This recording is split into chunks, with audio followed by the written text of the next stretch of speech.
2 वर्षांपूर्वीचं बदलापुरातलं लैंगिक अत्याचार प्रकरण संपूर्ण देशामध्ये गाजलं. रेल रोको करण्यात आला. सामान्य नागरिकांनी संताप व्यक्त केला. पोलिसांचा असंवेदनशीलपणा सुद्धा त्यावेळी चर्चेचा विषय ठरला होता. 2 वर्षानंतर आता पीडित मुलीचे वडील समोर आलेले आहे आणि त्यांनी एक प्रतिक्रिया व्यक्त केलेली आहे. मुलीच्या संपूर्ण शिक्षणाचा खर्च शासनाकडून केला जाईल आणि मुलीच्या कुटुंबियांना आर्थिक सहाय्य केलं जाईल असं आश्वासन जे आहे ते त्यावेळी तत्कालीन शिक्षण मंत्री दीपक केसरकर यांनी दिलं होतं. मात्र 2 वर्ष उलटून गेले तरीही कोणत्याही प्रकारची मदत आपल्याला मिळालेली नाहीये. त्याचप्रमाणे फी सुद्धा शासनानं भरली नसल्याचं या मुलीच्या वडिलांनी सांगितलंय. पीडित मुलगी आता दुसऱ्या एका खाजगी शाळेमध्ये शिक्षण घेते. यावर्षी ती पहिलीला जाणार आहे.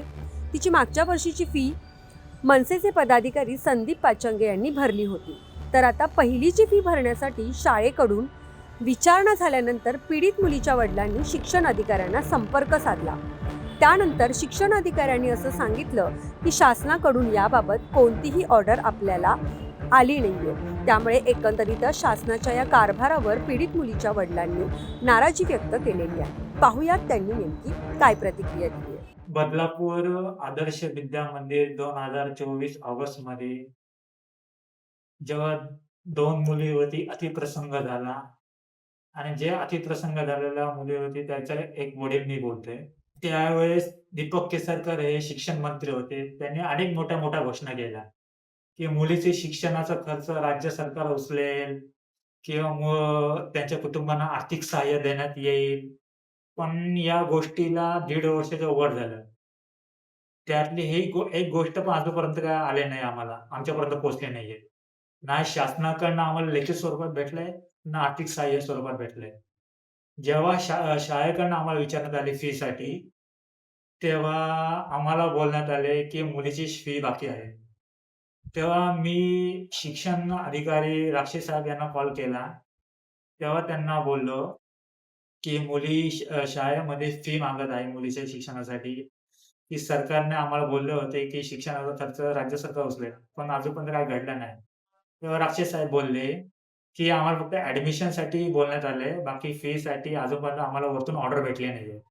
म्हणजे लेखी स्वरूपात ऑर्डर आम्हाला 1.5 वर्षाच्या वर झाले, अजूनपर्यंत काहीच भेटलं नाहीये.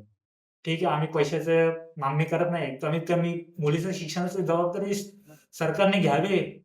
ते घ्यायचं नसेल तर आम्हाला क्लिअर कट सांगा, लेखी स्वरूपात द्या, की आम्हाला मुलीच्या शिक्षणाचा खर्च द्यायला जमत नाहीये. तुम्ही तुमचा खर्च बघा. आम्ही सक्षम आहे मुलीच्या शिक्षणाचा खर्च उचलायला.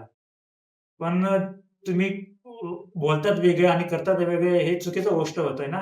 जेव्हा माझी भेट झाली महाराष्ट्र नवनिर्माण सेनेचे, विद्यार्थी सेनेचे सरचिटणीस संदीप पाचंगे सर, तेव्हा मी ही सविस्तर त्यांना घटना सांगितली.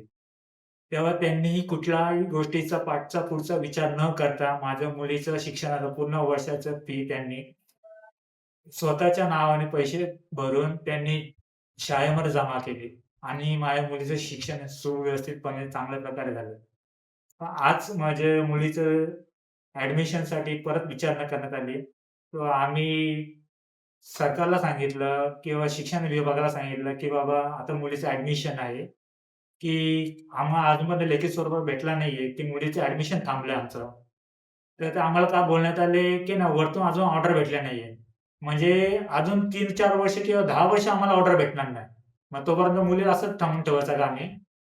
या प्रश्नाचं उत्तर द्या ना मला. नसेल जमत असेल तर तुम्ही क्लिअर कट सांगा आम्हाला, की आम्ही खर्च उचलू शकतो. पण आम्हाला लेखी स्वरूपात पाहिजेल आहे. बाकी आम्हाला काहीच नकोय.